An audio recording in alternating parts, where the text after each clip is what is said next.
ধরাধরি কিছুতেই নাই। কি বলেন? এই যে বাংলাদেশে আমাদের কিছু ছেলেরা শহীদ হইতেছে, বিএনপির গুলি খায় আমলিগ মরে, আমলিগের গুলি খায় বিএনপি মরে, আমলিগের দেখায় শিবির মরে, শিবিরের দেখায় জাতীয় পার্টি মরে, আর শহীদ হয়ে যাইতেছে। এটা শুধু শহীদের সিরিয়াল বাড়ানো হইতেছে। শহীদ কি এত সহজ?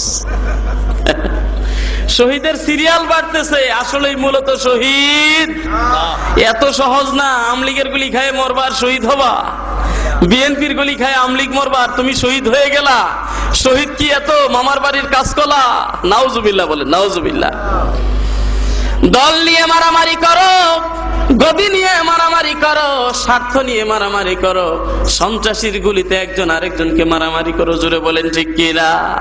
আর তোমার নাম দিয়ে দাও শহীদ, শহীদের নামটার তুমি নাপাক করছো, জোরে বলেন ঠিক কিনা?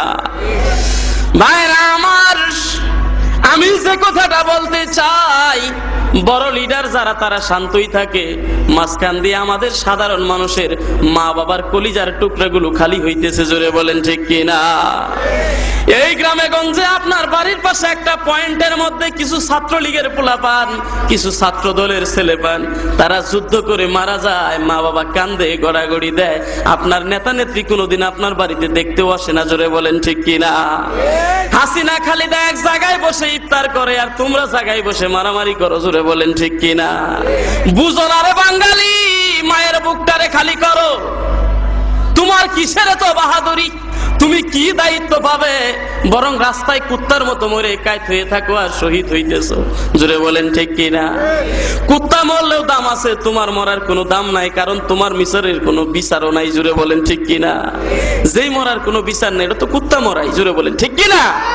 রে আমার যুবক ভাইরা, এখনো বুঝো তুমি কার জন্য জীবন দাও? এই জীবনটার বড় দাম আছে। জীবনটা আল্লাহ কি জন্য দিয়ে দুনিয়াতে পাঠাইছে, এই জীবন দিয়ে আমার আল্লাহকে চিনো, জোরে বলেন ঠিক কিনা? এই হায়াত পেয়ে আল্লাহ রাসূলের আশিক হয়ে কবরে যাও। কবরে তো দূরের কথা, আল্লাহ রাসূলের আশিক হইলে তুমি দুনিয়াতেই তোমার কুরে ভরে বসে আমার নবীজিকে দেখতে পারবে, বলেন ঠিক কিনা?